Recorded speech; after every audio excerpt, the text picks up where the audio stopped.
자, 말씀 한 거 보겠습니다. 네, 이사야 8장입니다. 이사야 8장 8절. 이사야 8장 8절.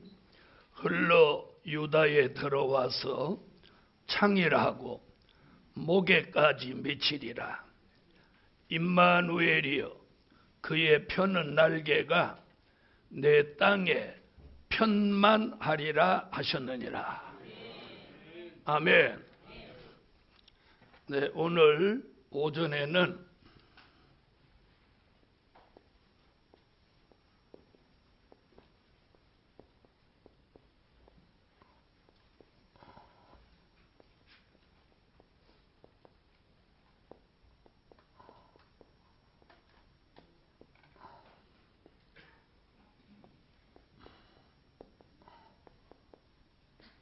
임마누엘 역사와 축복이라는 제목으로 오전 강의를 드리고, 오후는 요한계시록 1장 3절부터 강의하도록 하겠습니다. 그래서 오전에는 임마누엘 역사와 축복, 오후는 요한계시록, 이렇게 해서 오늘 하루 강의를 진행하도록 하겠습니다.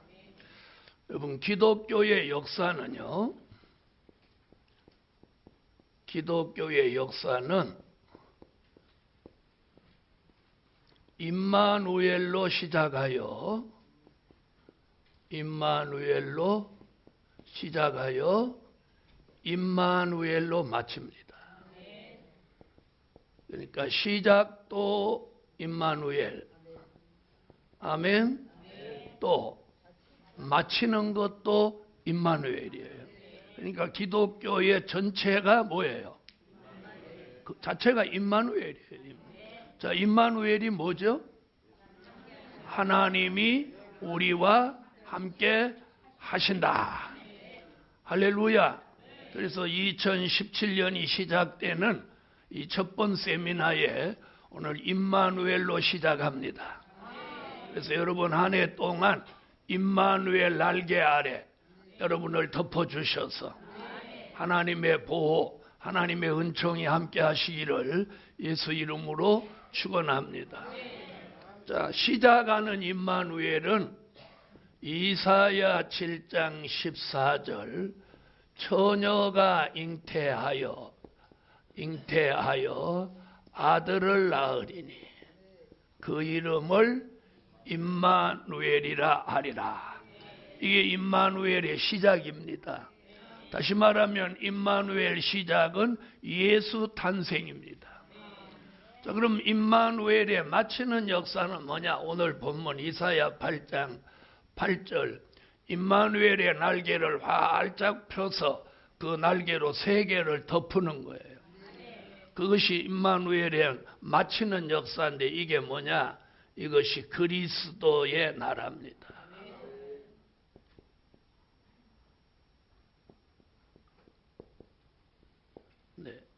요한계시록 11장 15절, 우리가 살고 있는 이 세상 나라는 심판을 받고 예수 그리스도의 나라가 이 땅에 1000년 동안 이루어지는 거예요. 그래서 그걸 천년왕국이라고 합니다. 이것이 뭐예요? 임마누엘 마치는 역사입니다.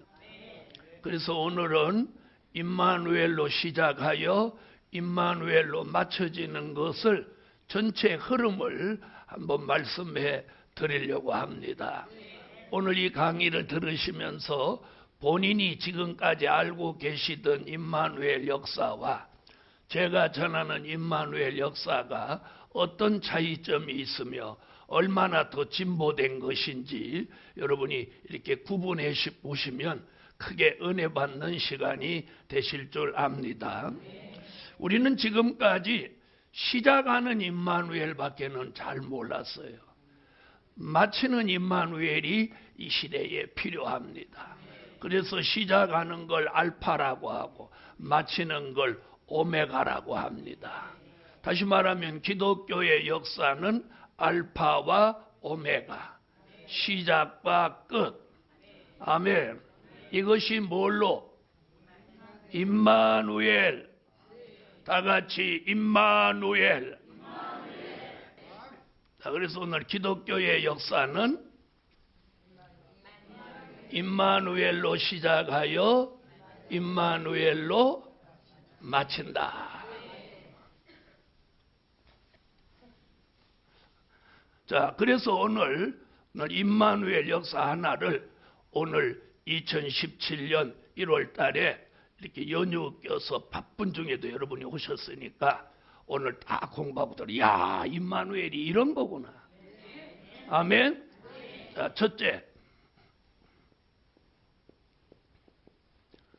임마누엘, 초림 주의 역사.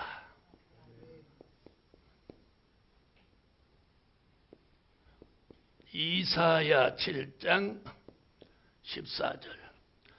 자, 우리가 이건 다 아는 거지만 너무 귀한 말씀이니까 우리 다 같이 한번 찾아보시고 소리내서 한번 읽고 강의 들읍시다. 이사야 7장 14절. 자, 임마누엘. 이게 못하는 임마누엘이라고? 예. 시작하는 역사. 그걸 오늘 초림의 주의 역사. 할렐루야. 자, 그러면 오늘 이 임마누엘로 시작하는 역사는 그 중심에 누가 계셔야 돼요? 예수. 여러분, 예수라는 이름을 불러도 예수 이렇게 하는 거하고 예수 어떤 게 더 은혜돼요? 자, 다 같이 한번 해보시죠. 오른손을 드시고 다 같이 예수, 예수, 예수 이렇게 하면 힘이 나. 예수, 예수 이러면 은혜 안 된단 말이에요. 똑같은 단어지만. 아멘. 자, 그럼 뭐로 들어보세요. 이 임마누엘의 중심에 누가 계시냐? 예수예요. 예수. 예수님이에요. 자, 임마누엘로 시작하는 이 역사는 자, 예수의 탄생으로 시작하는 거예요. 여러분, 우리가 암만 잘나도 암만 대단해도 예수가 안 계신 삶은 임마누엘이 없는 거예요. 임마누엘이 없는 거예요. 여러분, 2017년도를 여러분이 어떻게 사시렵니까? 어떻게 사시렵니까? 임마누엘이 있는 삶을 사셔야 돼요. 지금 전도 얘기하셨는데 내가 1000만 명을 전도해도 임마누엘 없으면 헛거예요. 내가 만 명을 거느린 교회 담임 목사를 해도 임마누엘이 없으면 헛거예요. 사람들한테는 대단한 목사 취급을 받을지 모르지만 예수 앞에서는 아무 상관없는 예수가 계신 임마누엘.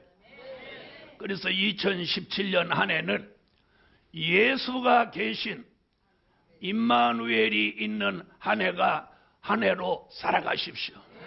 그게 오늘 핵심이에요. 임마누엘이 뭐예요? 하나님이 우리와 함께 하신다. 자, 이게 임마누엘이에요. 여러분, 올 한 해 살아가는데 하나님이 우리와 함께 하시는 삶이라면 무슨 걱정이 있어요? 무슨 걱정? 하나님이 우리와 함께 하신다. 이게 시작이에요. 그러면 여기서 시작하는 임마누엘에 빼놓을 수 없는 게 뭐예요? 예수의 탄생. 아멘. 예수의 탄생. 자, 그래서 구약에는 예수라는 단어가 없어요. 예수라는 말을 쓸 수가 없으니까 임마누엘이라고 했고, 이 예언이 어디 와서 마태복음 1장 21절에 와서 그 이름을 예수라 하라. 이게 예수라는 단어가 오늘 처음 등장하는 역사입니다. 자, 예수라는 이름의 뜻이 뭡니까? 임마누엘이 하나님이 우리와 함께 하시는 거라면 예수라는 이름 뜻은 여기 보니까 1장 21절에 뭐라고 했느냐 하면 그가 자기 백성을 자기 죄에서 구원하실 자이심이라. 예수라는 이름이 뭐냐? 그 이름 뜻이 자기 백성을 자기 죄에서 구원하실 자. 아멘. 아멘. 다시 말하면 예수 그리스도 그분의 이름 말고는 우리를 구원하실 이름이 없다는 거예요. 그래서 사도행전 4장 10절로 14절에 보니까 나사렛 예수 그리스도 그 이름 말고는 우리에게 구원받을 다른 이름을 우리에게 주신 적이 없다. 아멘. 그래서 예수라는 이 이름은 우리를 죄에서 구원하실 이름이에요. 아멘. 다 같이 예수는 우리를 죄에서 구원하실 이름이다. 아멘. 이거를 믿는 게 믿음이에요. 이걸 믿는 게 믿음이에요. 이걸 부정하면 이단이 되는 거예요.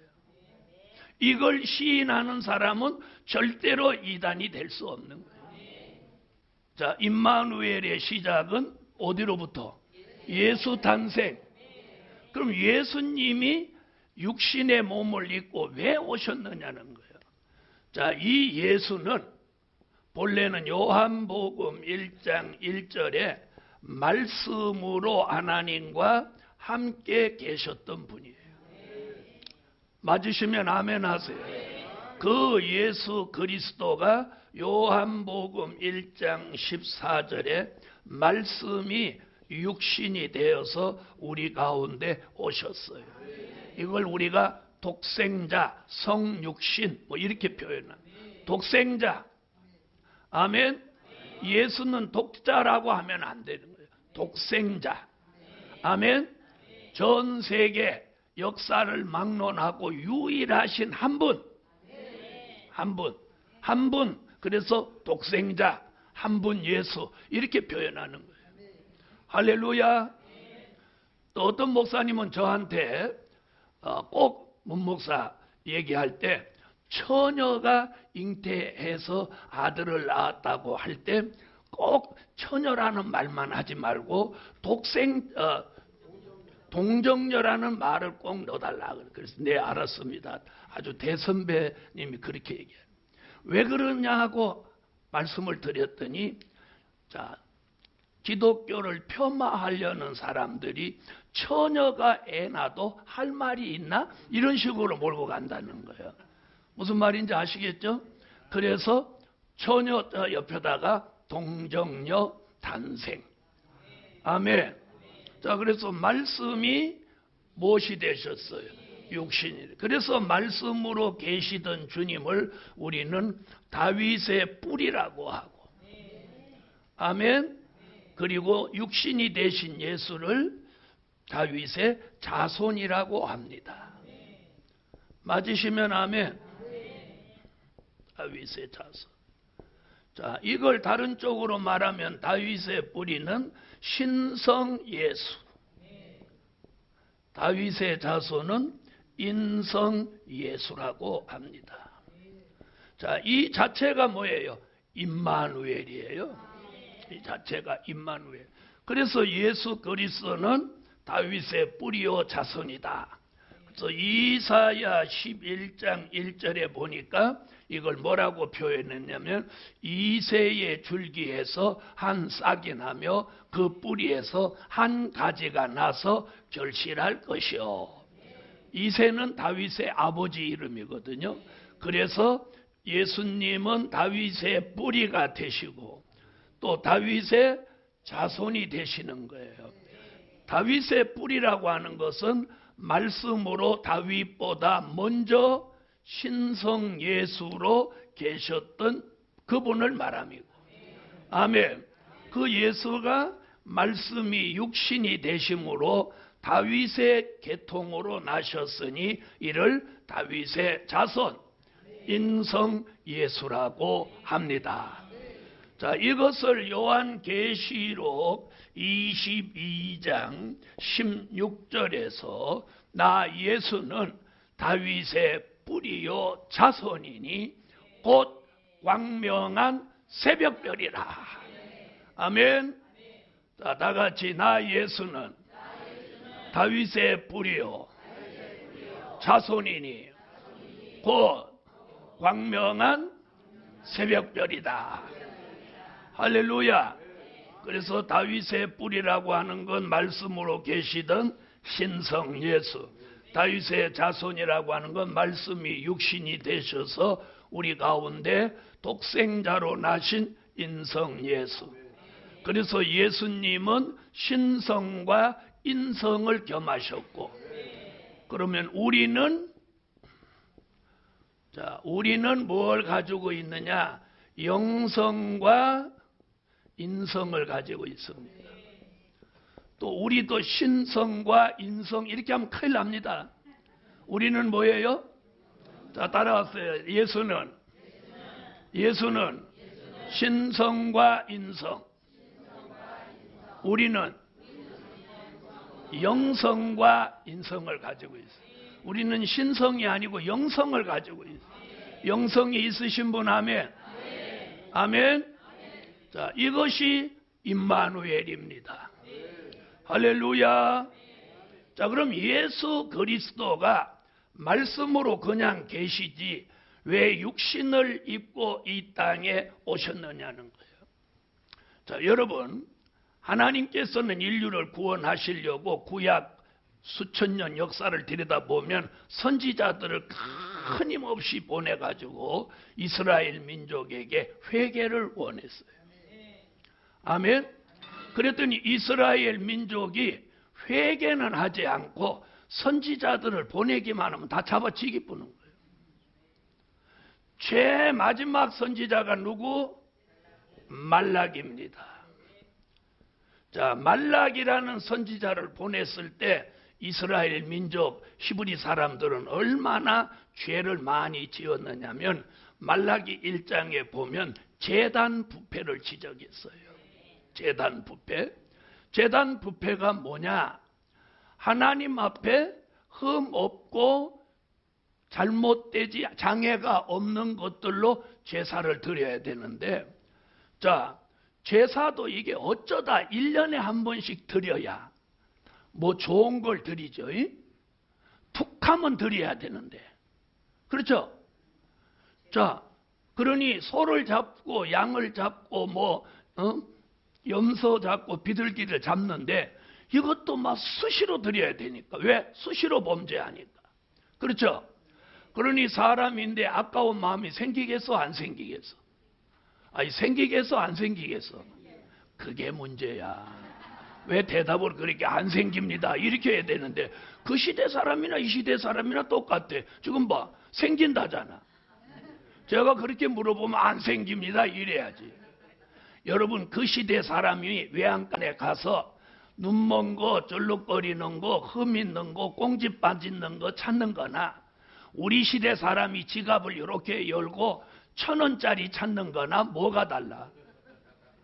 10만 원짜리 수표 있고 5만 원짜리 있고 1만 원짜리 있고 5천 원짜리 있고 1,000 원짜리 있는데 다 제껴놓고 굳이 제일 구석에 있는 1,000 원짜리를 뽑아내는 거나 그 시대 사람이 다를 바가 뭐 있어요? 그렇죠? 그렇죠? 그래서 말라기 1장의 제단 부패, 그런 제단은 문 닫았으면 좋겠다. 교회 문 닫았으면 좋겠다는 거예요. 여러분, 성전 문 닫는 얘기가 그때 나왔어요. 그때 나왔어요. 오늘 복음 받은 여러분, 오늘 우리 시대의 교회가 수도 없이 문 닫고 있습니다. 문 닫는 이유가 뭐냐? 교회가 부패하면 문 닫습니다. 이게 말라기 선지자의 예언이에요. 그 다음에 말라기 2장 제사장의 부패입니다. 그 시대의 제사장이 지도자인데 제사장이 바르게 공의롭게 해야 되는데 자기하고 잘 모르는 사람, 자기에게 이익을 주지 않는 사람이 오면 원칙대로 하고, 자기하고 좀 연관이 있고 좀 가깝고 안면이 있는 사람한테는 너그럽게 해서 흠 있는 거 가져오고 병든 거 가져오고 꽁지 빠진 거 가져오고 눈먼가 가져와도 받아갖고 제사를 드려줬단 말이에요. 그래서 말라기 2장에 뭐라, 그렇게 부패한 제사장의 얼굴에는 똥을 칠해버려라. 여러분, 우리 어릴 때 아유 오늘 어디 가서 얼굴에 똥 칠하고 왔네, 그런 말을 어른들이 하는 거 들었어요. 그게 뭐예요? 수치를 당했다는 거예요. 부패한 제사장은 수치를 당하게 만들어라 이 말이에요. 그리고 이스라엘 민족에서 끊어내라. 자, 그 다음에 말라기 3장은 뭐냐? 백성들의 부패입니다. 그럼 그 시대의 백성들은 뭘 부패했느냐? 하나님 앞에 11조와 헌물을 다 떼어먹어버렸어요. 그래서 나의 것을 도적질했느니라. 그래서 4장에 뭘 하느냐? 그런 제단, 그런 제사장, 그런 백성을 다 심판하고, 그리고 그리스도의 나라를 이 땅에 이룬다. 이게 말라기 선지자의 예언이에요. 그 말라기 선지자의 예언을 끝으로 수백 년 동안 히브리 민족에는 선지자가 없었어요.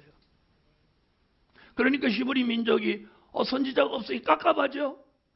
그런데 어느 날 이사야 선지와 미가 선지자의 예언, 자, 이사야 7장 14절 그리고 미가서 5장 2절로 4절에 나오는 예수 탄생 베들레헴에 나신다.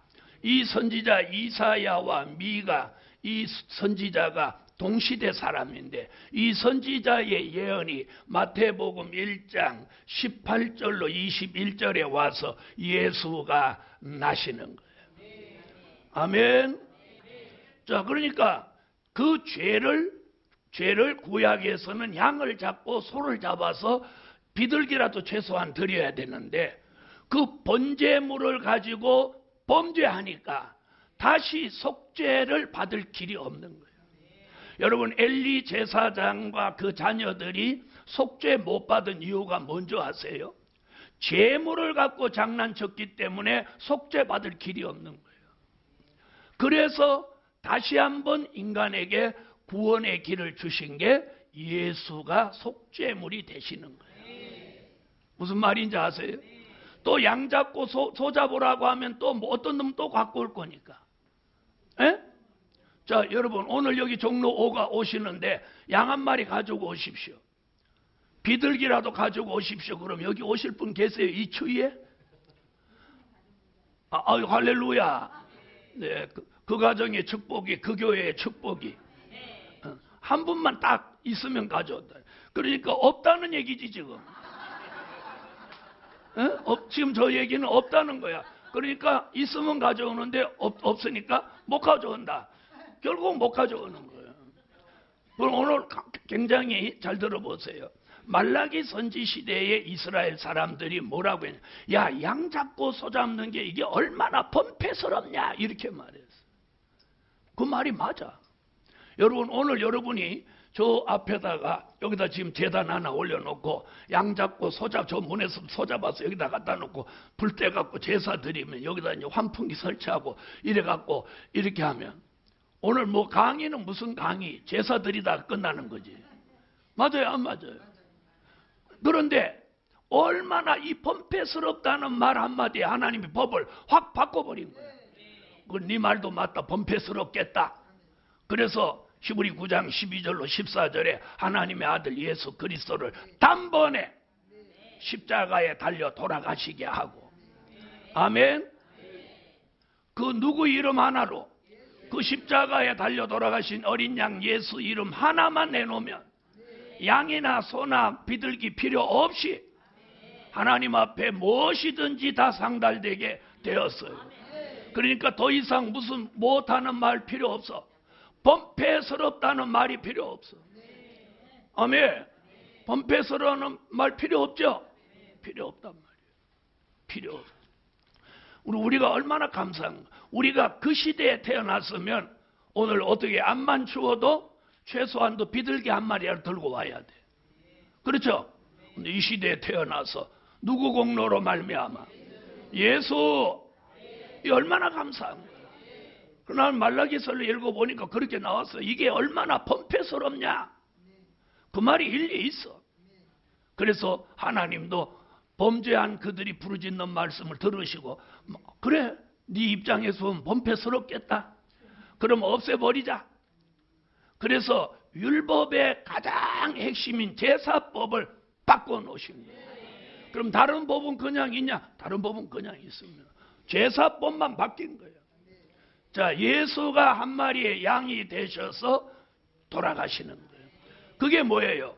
예수 탄생은 곧 뭘 지러 오신 거예요? 십자가. 아멘.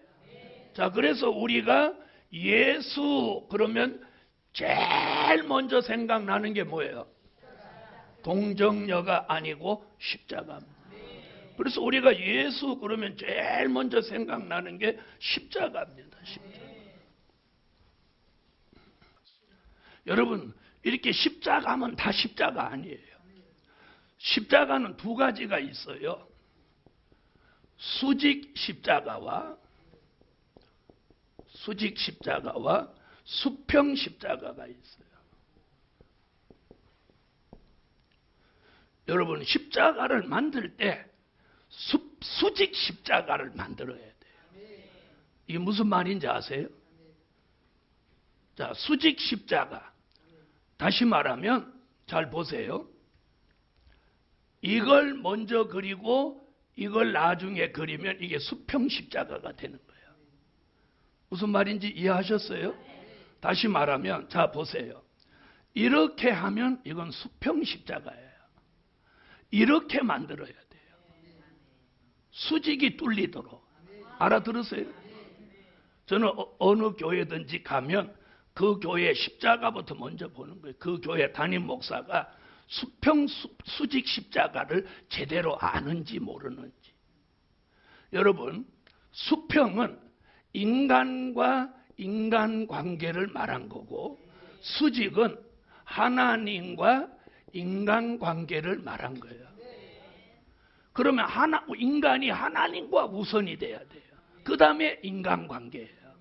그래서 이 십자가 하나에도 진리가 있는데 그걸 아무렇게나 만들어 갖고 나왔어.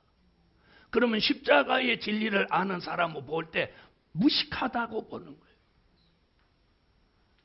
네. 자, 요즘은 이제 십자가 나오는 거 보니까 수평과 수직이 동일하게 만들어지더라고요. 다시 말하면 요 교차점을 똑같이 만드는 십자가가 많더라고요. 그러나 그것도 안 맞는 거예요. 원칙은 수직 십자가여야 돼요. 수직 십자가. 이렇게. 이 수직이 우선이 돼야 된대요. 그런데 이렇게 만들어 놓으면 안 되는 거예요. 오늘 집에 돌아가셔서 혹시라도 교회나 방 안에 있는 십자가가 이렇게 놓인 십자가라면 바꾸십시오. 이렇게. 수직이 우선이 되고 수평이 나중이 돼야 돼. 알아들으셨죠? 이게 수직 십자가라는 거예요. 자, 여러분. 그래서 예수 그리스도 그러면 제일 먼저 생각나는 게 뭐예요? 십자가. 자, 예수 십자가. 자, 예수님이 십자가를 지시니까 다 도망가 버렸어요. 다 도망가. 자, 그러면 십자가는 왜 필요하냐? 히브리서 9장 12절로 14절에 보니까 자, 염소의 피나 황소의 피로 하지 아니하고 어린 양 예수의 피로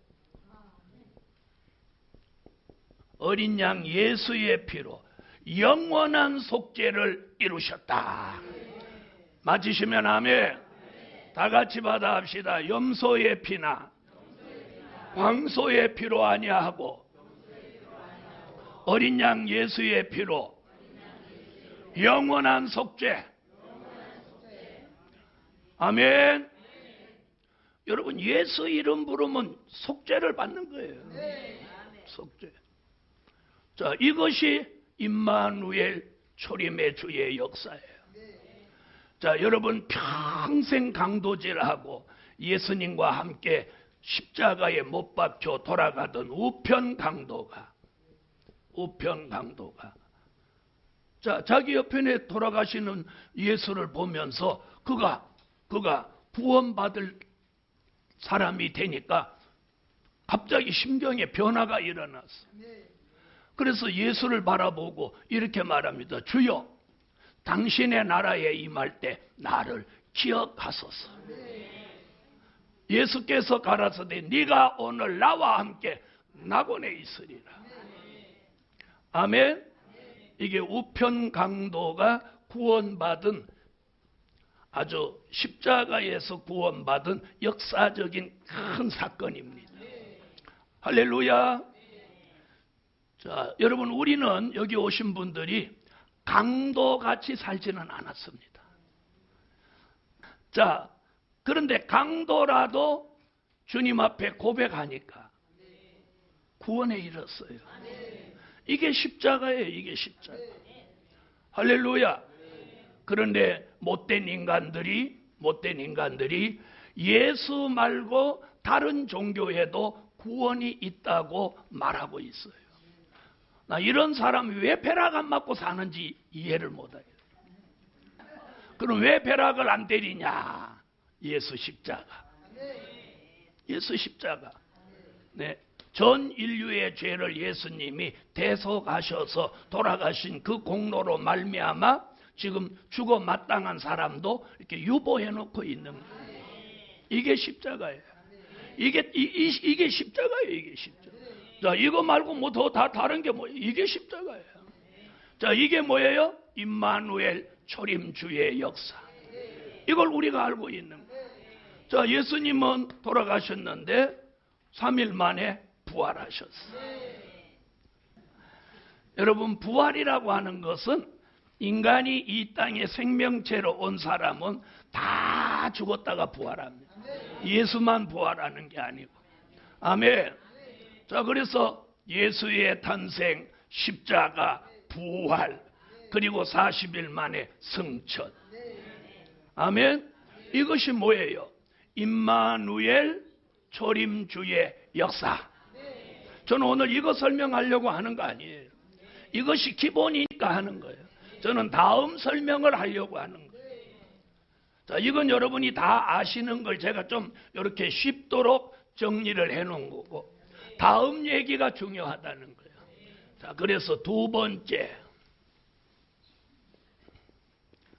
임마누엘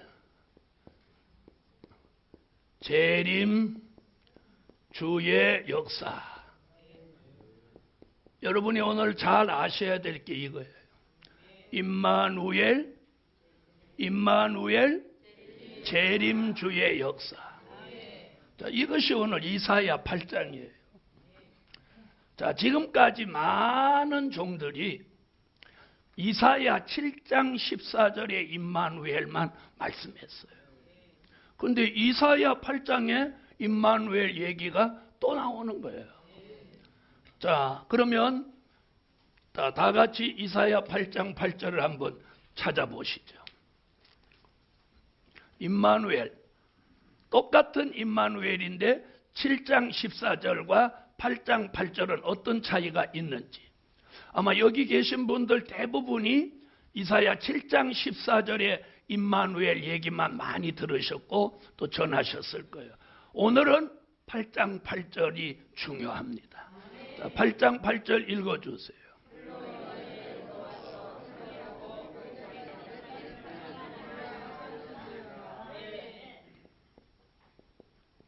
자, 이렇게 말합니다. 임마누엘이여, 그의 펴는 날개가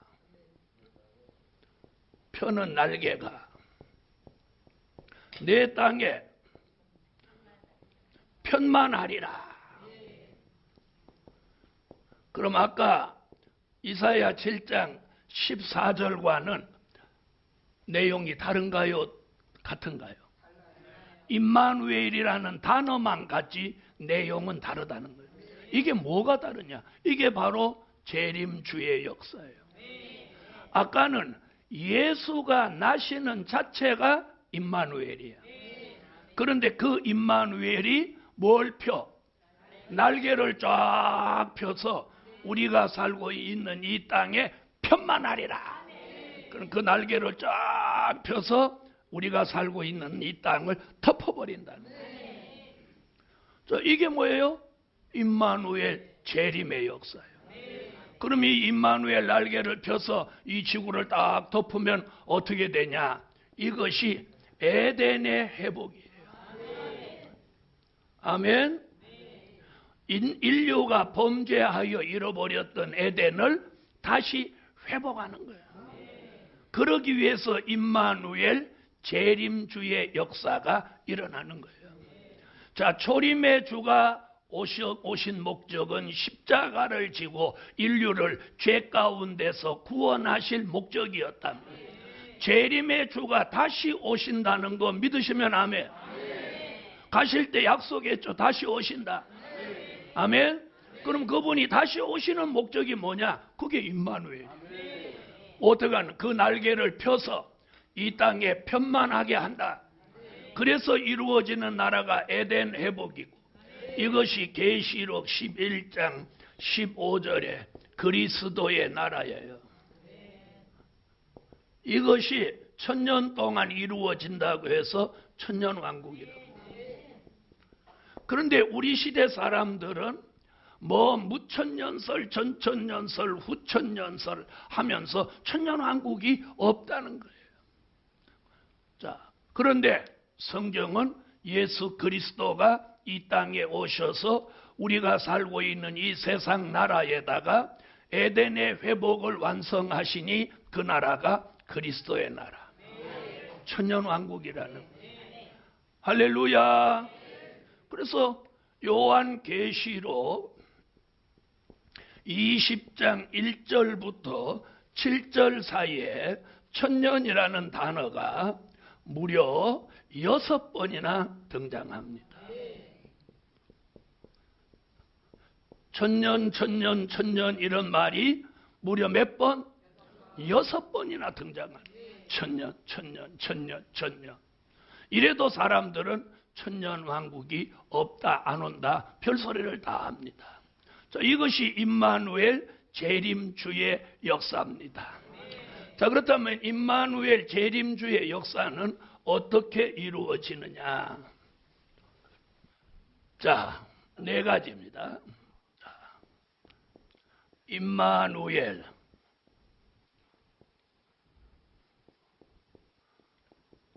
공중재림 주의 역사. 자, 재림의 주님이 오시는데 제일 먼저 딱 경유하는 곳이 공중이에요. 공중. 여러분, 우리는 공중에 오시는 재림의 주를 영접해야 됩니다. 할렐루야. 자, 공중재림. 데살로니가 전서 4장 16절로 17절, 고린도 전서 15장 51절로 54절, 그리고 요한계시록 11장 12절, 요한계시록 12장 5절. 자, 이 중에서 한 곳만 찾겠습니다. 자, 데살로니가 전서 4장을 찾으시기 바랍니다. 자, 데살로니가 전서 4장 16절로 17절을 찾으시겠습니다. 자, 찾으셨으면 다 같이 한번 소리내서 읽어주세요.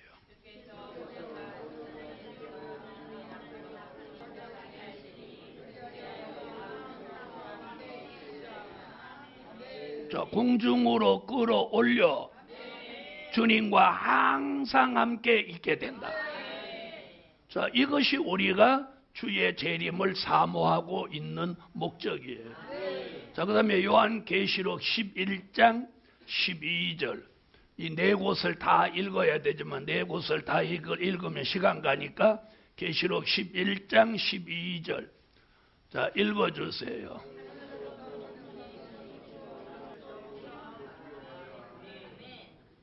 아멘. 자, 이리로 올라오라. 자, 이것을 우리가 공중재림이라고 합니다. 자, 예수님은 돌아가신 3일 만에 부활하셨습니다.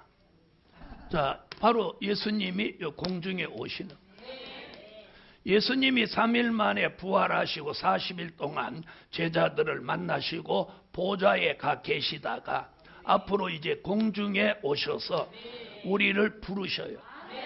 계시록 11장 12절에 보면 음성이 들리는데 이리로 올라오라. 자, 여러분 들어보세요. 주님이 오시는데 그냥 오시는 게 아니에요. 초림의 주가 오실 때는 누구를 통해서 주님이 오신다는 걸 알렸어요. 꼭 세례 요한밖에 몰라. 이사야, 미가로 예언하게 하고 예수님보다 6개월 먼저 세례 요한을 보내가지고 회개하라고 외쳤어요. 요 세 가지가 있어요. 예언이 있어야 하고 외치는 자가 있어요. 아멘. 그럼 예언은 제가 조금 전에 성경을 기록해 놨죠. 그러면 재림의 주가 오신다는 걸 세례 요한같이 무엇할 사람이 필요해? 외칠 사람이 필요하고, 외칠 사람이 필요해. 그 외칠 사람이 누구냐? 하나님의 인맞은 종 14만 4천이에요. 자, 잘 들어보세요. 초림의 주가 오실 때는 세례 요한을 쓰셨고, 아멘. 재림의 주가 오실 때는 하나님의 인맞은 종 14만 4천을 통해서 세례 요한이 초림의 주를 알리듯 재림의 주를 알리는 사명을 하게 된다. 자, 다시 초림의 주가 오신다고 외친 건 세례 요한, 재림의 주님이 오신다고 외칠 종은 하나님의 인맞은 종 14만 4천. 저만 외치는 거 아니에요. 여러분도 다 외칠 수 있어요. 아멘. 그런 사명이 있는 사람에게는 오늘 이런 말씀이 귀가 열려서 샥 들어오는 거예요. 샥 들어오는 거예요. 할렐루야. 그런 걸 우리가 뭐라고 해요? 택함을 입었다고 하는 거예요. 그래서 주의 재림은 공중에 있는 거예요. 그래서 공중에 오시는 주님이 오실 날이 가까워 오면 누가 나오냐? 이마에 하나님의 인을 맞은 종 14만 4천이 나오는데 여기 계신 분들은 대부분 상징이다, 영적이다 자꾸 이렇게 몰고 가는 거예요. 오늘은 그 얘기가 아니고 임마누엘 얘기니까 말씀드리지만 인맞은 종은 상징이나 영적이면 실제 다시 예언을 할 수가 없는 거예요.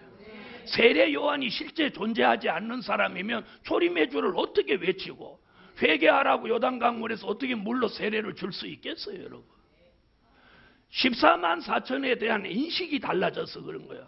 예수 믿는 사람이 전 세계 우리나라만도 1000만이 넘는데 어떻게 14만 4천만 구원받냐? 이런 인식을 가지니까 자꾸 상징 영적으로 가는 거예요. 임맞은 종 14만 4천은 구원의 수가 아니에요. 다시 예언하는 세례 요한이 초림의 주를 알리는 것 같이 재림의 주를 알리기 위해서 특별히 선택받은 사람, 그런 사람이 14만 4천이 나오네. 그럼 그 사람이 나와서 못하냐? 예수의 재림을 앞두고 주님이 오시는 걸 알리는 거예요. 그게 마태복음 25장 5절로 6절. 보라! 신랑이로다! 맞으러 나오라! 이렇게 외치면 이 지구상에 있는 많은 사람들이 이 인맞은 종의 다시 예언을 통해서 회개하고 능히 셀 수 없는 흰옷 입은 무리가 요한복음 3장 3절로 5절 같이 물과 성령으로 거듭난 사람들이 나오는 거예요. 바로 이 사람들이 구원받을 사람이에요. 능히 셀 수 없는 거예요. 그러니까 이 계시록과 선지서를 제대로 모르니까 서무당이 사람 잡는다고, 제대로 알지도 못하면서 막 영적이다, 상징이다, 이스라엘의 납비다 이러는 거예요. 한 발만 더 들어가 보면 그게 아니에요. 아멘. 자, 그래서 다시 예언하는 게 3년 반. 다시 예언하면 능히 셀 수 없는 흰옷 입은 무리를 나오면 5개월 환란이 되면 이들을 예비처로 인도하고, 인맞은 종이 3일 반 동안 쓰러져 죽었다가 3일 반 후에 생기를 받아서 순교자와 함께 살아나는 거예요. 그때 공중에 오신 주님이 계시록 11장 12절 이리로 올라오라 말씀하실 때 아까 읽은 데살로니가 전서 4장 16절로 17절의 말씀이 이루어져서 순교자와 인맞은 종이 들림받아 올라가는 거예요. 지금까지 우리가 알고 있는 건 뭐예요? 예수 믿고 있으면 어느 날 다 올라간다고 그랬어요. 다 올라가. 여러분, 공부만 하면 서울대학교 다 갑니까? 네, 세상에서도 공부만 하면 서울대학교 다 가는 거 아닌데. 그래서 우리가 지금까지 잘 알고 있었던 것이 뭐냐? 그냥 이렇게 예수 믿고 있으면 주님 오시면 다 올라간다고 그랬어. 아니, 올라가는 사람은 순교자와 인맞은 종뿐이에요. 그리고 그 외의 사람들은 예비처로 가고, 예비처로 못 가는 사람은 중동 전쟁에 3분의 1이 죽고 3분의 2가 살아남아서 수정통치에 빠지고 버림받는다는 게 요한계시록입니다. 이게 이 주의 재림을 알리는 게 오늘 임마누엘이에요. 아멘. 초림의 주가 오실 때도 선지자의 예언이 있었고, 재림의 주가 오실 때도 선지자의 예언이 있고, 초림의 주가 오실 때도 외치는 자가 있었고, 재림의 주가 오실 때도 외치는 자가 있어요. 아멘. 그래서 임마누엘, 공중 재림 주의 역사. 자, 그럼 우리는 어디 올라가야 되겠어요? 공중에 올라가요. 그래서 고린도전서, 여기 나오죠? 고린도전서 15장 51절로 54절에 두 부류의 사람이 나오는데, 순교자 얘기와 인맞은 종 얘기가 나옵니다. 순교자는 무슨 채로 나오느냐? 부활체로 나옵니다. 인맞은 종은 변화체로 나옵니다. 자, 이들이 살아난다고 선지자가 예언했어요. 이사야 26장 19절 상반절에 예언했고, 이사야 26장 19절 중반절에 예언했어요. 자, 이사야가 순교자와 인맞은 종이 살아난다. 아멘. 그래서 순교자는 무슨 체? 부활체. 인맞은 종은 변화체. 자, 그러면 이 수에 못 들어간 흰옷 입은 무리는, 흰옷 입은 무리는 계시록 7장 9절로 14절에 나오는데, 이 흰옷 입은 무리는 무슨 체냐? 중생체. 자, 여러분의 체질은 지금 무슨 체? 무슨 체? 무슨 체인지도 몰라. 자, 사람은 본래 육체예요, 육체. 육체에서 중생체, 중생체에서 변화체, 변화체에서 성화체, 성화체에서 영생체로 이르는 거예요. 이렇게 인간의 체질이 5번 변화가 일어나는 거예요. 자, 여러분, 공중재림, 그래서 순교자, 인맞은 종은 이렇게 체질이 변화된 사람만 틀림을 받는 거예요. 그리고 저와 여러분 같이 부활체, 변화체가 못 되고 중생체는 어디? 예비처라는 곳으로 들어가는 거예요. 이게 성경이에요, 여러분. 여러분, 이게 성경이에요. 이걸 우리가 제대로 몰랐다면 지금이라도 배워야 되는 거예요. 자, 이것이 임마누엘 재림주의 역사입니다.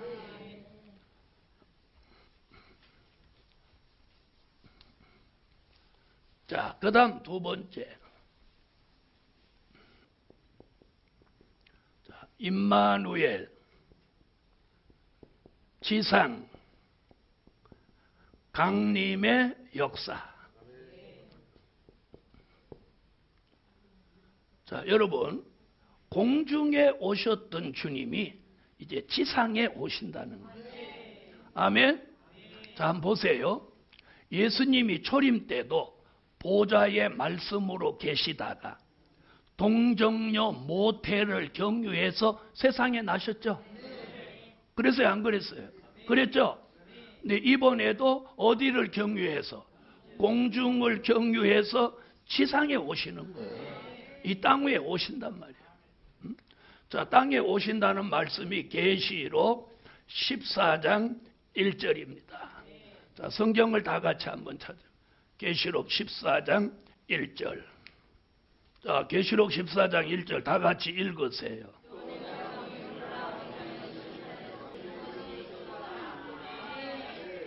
저 거기 뭐라고 그랬어요? 어린 양이 시온산에 섰고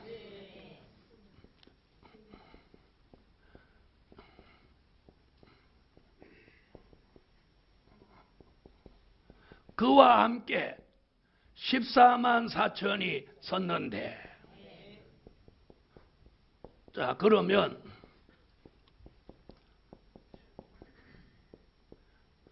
자, 어린 양이 누구예요? 예수님이죠? 자, 그럼 예수님 지상에 오셨다는 얘기죠? 예수님이 시온산에 섰고 그와 함께 14만 4천이 섰다. 그럼 14만 4천은 누구예요? 하나님의 인맞은 종이에요. 자, 그럼 아까는 인맞은 종이 어디로 올라갔어? 공중으로 올라갔다가 이제 주님 따라서 이 지상에 오신다는 거예요. 아멘. 자, 우선 이 그림을 또 한번 보세요.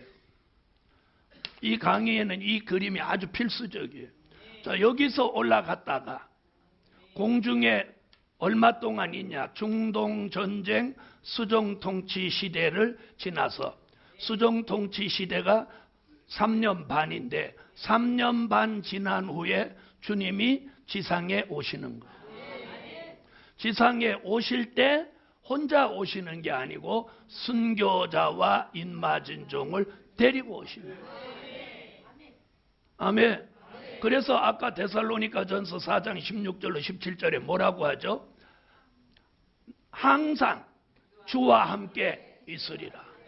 오늘 우리가 이 공중에 올라가서 예수님을 만나면 항상 주와 함께 있게. 할렐루야. 어디 들어갈 때까지? 이 천국에 들어갈 때까지. 할렐루야. 그래서 이번에 꼭 만나야 되는 거예요. 꼭 만나야 돼. 이번에 낭패를 보면 안 돼. 자, 그럼 올라간 사람이 14만 4천 말고 누가 또 있어요? 순교자가 있죠. 자, 순교자. 자, 순교자는 어디 나오냐? 계시록 6장 9절로 11절에 나오던 순교자를, 자, 주님이 지상에 오실 때 이 순교자를 데살로니가 전서 4장 14절 같이 데리고 오신다고요. 아멘. 하나님의 인맞은 종 14만 4천을 함께 누구를? 순교자도 데리고 오시는 거예요. 그래서 순교자, 인맞은 종을 대동하고 천군 천사가 호위해서 주님이 지상에 오시는 거예요. 할렐루야. 이게 지상 강림입니다. 주님이 이 지상에 오시는 거예요. 어디를 경유해서? 공중을 경유. 언제나 이 지상에 오시는 것도 뭐가 있어야 돼? 예언이 있어야 된다. 예언. 아멘. 자, 그래서 예수님이 오시는데, 지상에 오시는데 누구를 대동하고? 순교자와 인맞은 종을 데리고 오신다는 거예요. 그래서 시온산에 14만 4천이 섰다는 것은 주님 따라왔다는 거예요. 할렐루야. 자, 그래서 지상에 강림하시는 걸 이사야 선지는 이사야 19장 1절로 4절, 이사야 64장 1절로 4절, 이사야 66장 15절로 16절, 스가랴 14장 요 몇 절이지? 3절에서 5절. 갑자기 생각한. 자, 그 다음에 다니엘서 2장 34절로 35절, 45절. 자, 이렇게 주님의 지상 강림을 선지자들이 무엇해서 예언을 해놨어. 아멘. 빠른 구름 타고 애굽에 강림하신다. 인간의 생각 밖에 두려운 일을 행하신다. 인간이 많은 하나님의 역사 속에 살육을 당한다. 거룩한 자들이 주와 함께 한다.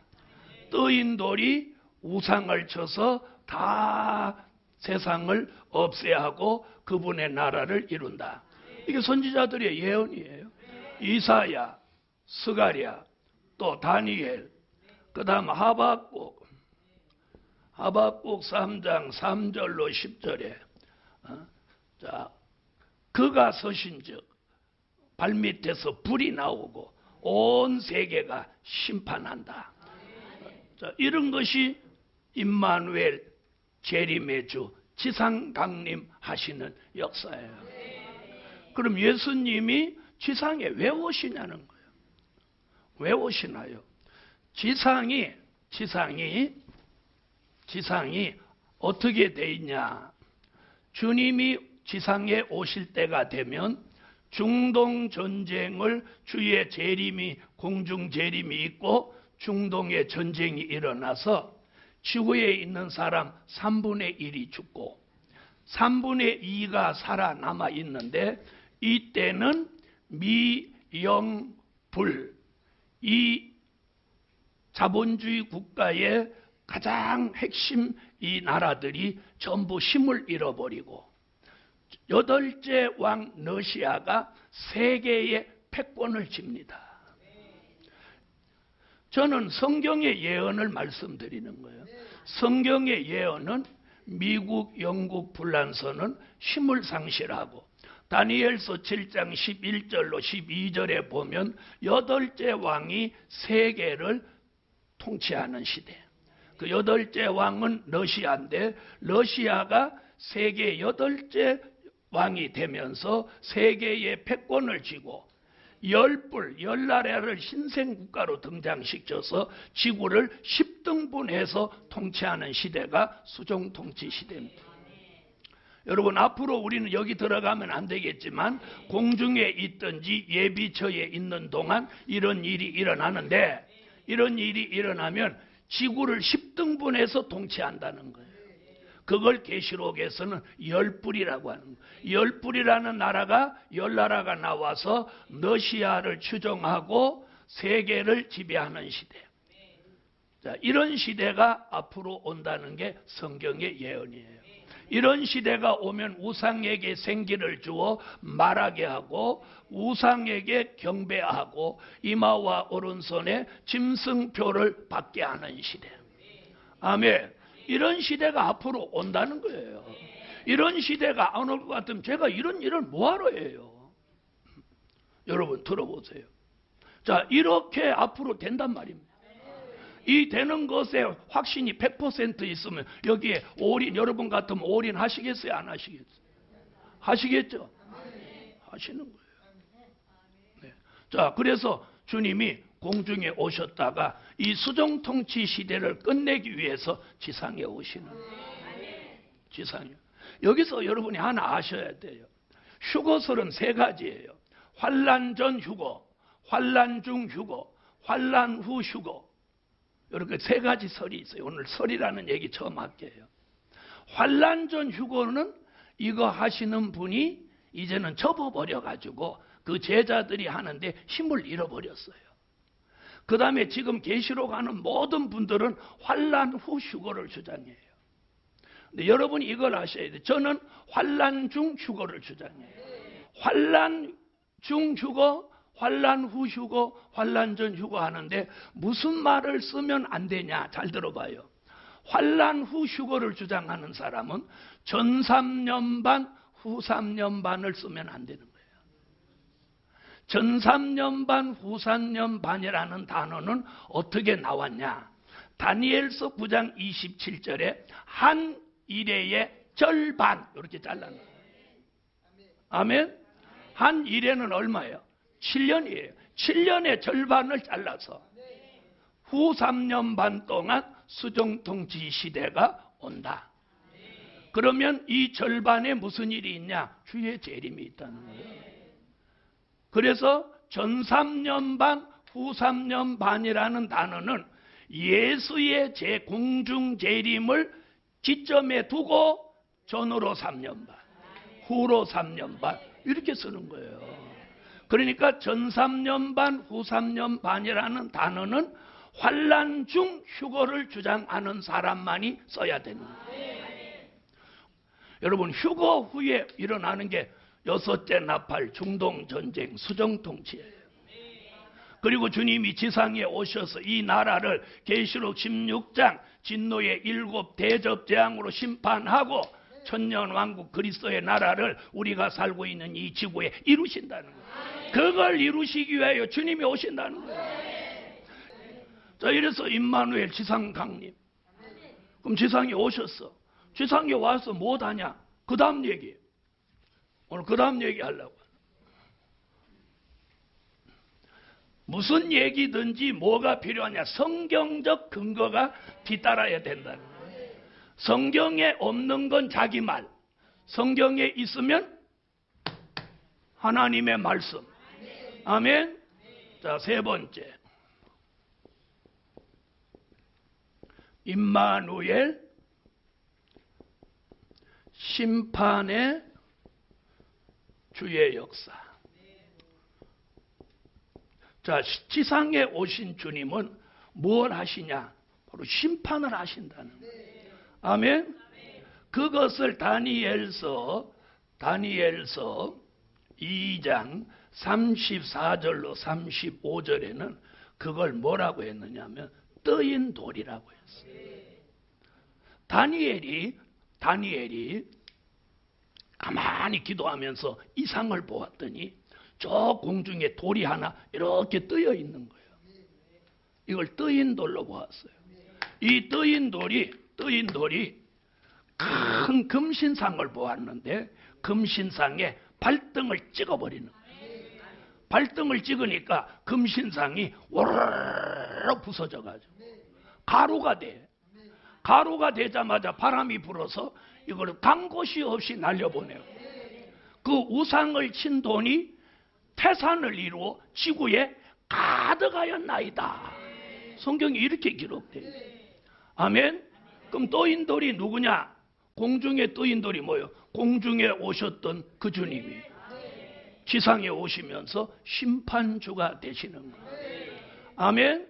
그래서 예수님이 떠인 돌이 되셔서 계시록 1장 7절, 계시록 6장 12절로 17절에서 심판의 주로 나오시는데, 저 계시록 1장 7절에 뭐라고 하냐? 볼지어다 구름을 타고 오시리라. 각인의 눈이 그를 보겠고 그를 찌른 자들도 볼 터이요.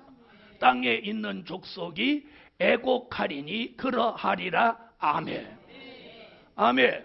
땅에 있는 사람들이 바위야 날 덮어라, 산아 날 가려라, 어린 양의 진노로부터 나를 건져내라. 이게 임마누엘 심판주. 여러분, 임마누엘은 같지만 임마누엘은 초림의 주, 재림의 주로 구분해야 된다는 거예요. 그것이 알파와 오메가. 아멘. 그래서 심판주로 지상에 오셔서 우리가 살고 있는 이 세상 나라를 다 심판하는데 이걸 뭐라고 하느냐? 산자의 심판이라고 합니다. 자, 그래서 베드로전서 4장 5절에 저리로서 산자와 죽은 자를 심판하러 오시리라. 우리 사도신경에도 나오죠? 베드로전서 4장 5절에 그 말씀 나온다. 산자와 죽은 자를 심판한다. 그러면 주님이 지상에 오시는 건 누구 심판하러? 산자를 어떻게 심판하냐? 에스겔서 39장 17절로 20절, 요한계시록 19장 17절로 18절 21절에 이루어지는 이 말씀을 스바냐 1장 2절로 3절, 스바냐 1장 18절에 심판을 하신다는 거예요.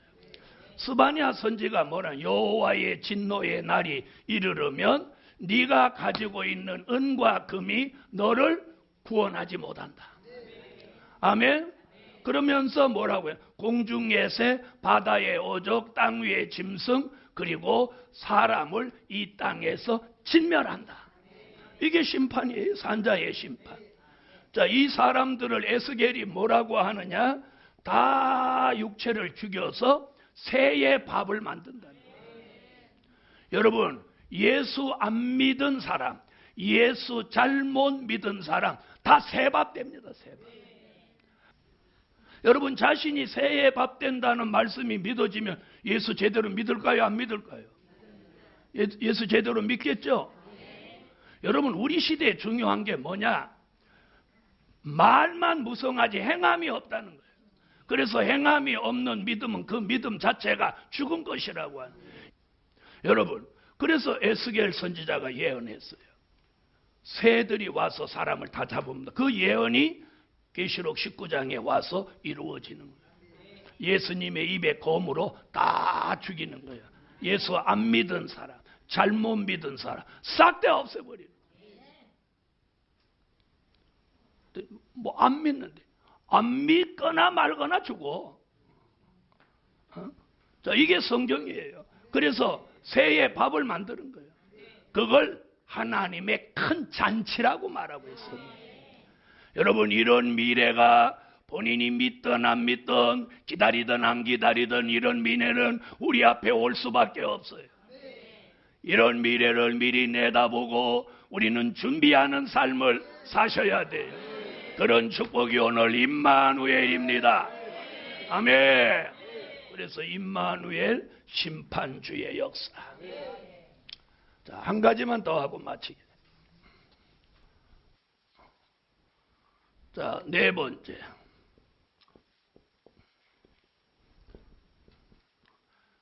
임마누엘 천년왕국 이루시는 역사. 여러분, 심판이 끝나면 이 지구 전체는 예수 믿는 사람들만 남아요. 그때 여러분이 남기를 예수 이름으로 축원합니다. 자, 그래서 천년왕국을 이루시는 거예요. 천년왕국. 주님이 이걸 이루러 오시는 거예요. 이걸 누가 막을 수 있고 이걸 누가 아니라고 할 수 있냐는 거예요. 몰랐다. 예수 몰라서 못 믿었다. 그거 주님한테는 안 통해. 맞아요, 안 맞아요? 몰라서 못 믿었다. 안 통해. 지금은 통할지 모르지만 이제 결정적인 순간에 가면 안 통해. 나 누가 안 깨우쳐서 선지자가 없어서 나 회개 못했다. 안 통해. 그래서 앞으로 주님이 자, 공중을 경유해서 지상에 오셔서 심판하고 천년왕국을 이 땅에다 1000년 동안 이루는 거예요. 그걸 이사야 32장 1절에 뭐라고 하나? 장차 한 왕이 의로 통치한다. 할렐루야. 그것을 요한계시록 17장 14절, 요한계시록 19장 16절에서 이런 주님을 뭐라고 하느냐? 만왕의 왕, 만주의 주. 아멘. 이분이 이런 나라를 이루시고 그분이 왕 중의 왕, 만민의 주가 되셔서 전 세계를 예수 그리스도가 통치하는 시대. 이런 시대를 우리는 뭐라고 하느냐? 신정 통치 시대라고. 아멘. 자, 이걸 믿든지 안 믿든지 상관없어요. 성경이니까 이대로 됩니다. 주님이 오셔서 우리가 살고 있는 이 지구 전체를 하나로 통일하는 거예요. 다윗이 통일 왕국을 이루듯이 예수님이 다윗의 왕국을 회복하니 이것이 천년 왕국 그리스도의 나라. 그래서 계시록 11장 15절 같이 천년 동안 이 지구가 그리스도의 왕국이 이루어지는 거예요. 이게 천년 왕국. 그러면 이 지구 땅에는 예수 안 믿는 사람은 하나도 존재하지 못해요. 괜찮죠? 괜찮은 거예요. 그럼 보세요. 자, 공중에 오신 주님이 지상에 오시고 지상에 오신 주님이 심판하고 그분이 지구 전체를 하나로 통일 왕국을 이루니 그 이름이 그리스도의 나라, 에덴의 회복, 다윗 왕국 회복, 천년 왕국입니다. 자, 이 말 이제 요 얘기하고 마치겠습니다.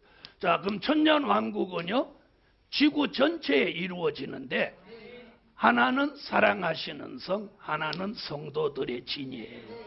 아멘. 자, 또 그림을 잘못 이해하실까봐 자, 제가 한번 그려보면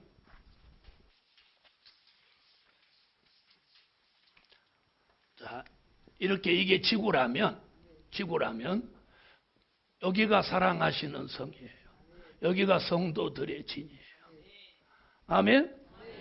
그러니까 요 사랑하시는 성에는 누구 들어가 사시냐면 예수님, 순교자, 인맞은 종이 여기 사는 거예요. 여기 들어가 사는 사람은 이 몸이 성화체가 돼요. 그래서 인간의 4대 욕구가 없어져요. 자, 인간의 4대 욕구가 뭔데? 식욕, 성욕, 정욕, 무욕. 이건 인간이 태어나면서 바보라도 가지고 나온 거예요. 여러분, 사랑하시는 성에 들어가서 예수님이 만왕의 왕 만주의 주가 되시고 순교자와 인마준종은 왕과 제사장이 돼서 천년 동안 예수님을 모시는 거예요. 거기 들어갈 사람을 모집하는 게 이 세미나예요. 거기 들어갈 사람. 여기는 어떤 분들은 안 모집하냐? 죽어서 여기 갈 사람들은 안 모집해. 죽어서 여기 가실 분이라도 여기 오시면 여기 가자는 거야. 아멘. 그럼 여기 못 가는 사람은 어디 가냐? 사랑하시는 성 말고 성도들의 진에 가는 거야. 성도들의 진에 갈 사람은 어떤 사람이냐? 잘 보세요. 인맞은 종이 주의 재림을 알릴 때 회개하고 나온 흰옷 입은 무리들. 그 수는 능히 셀 수 없다. 능히 셀 수 없다니까 어마어마한 수가 나와서 어디를 거쳐서 예비절을 거쳐서 보호절을 거쳐서 성도들의 진에 나와서 천년 동안 백성으로 사는 거예요.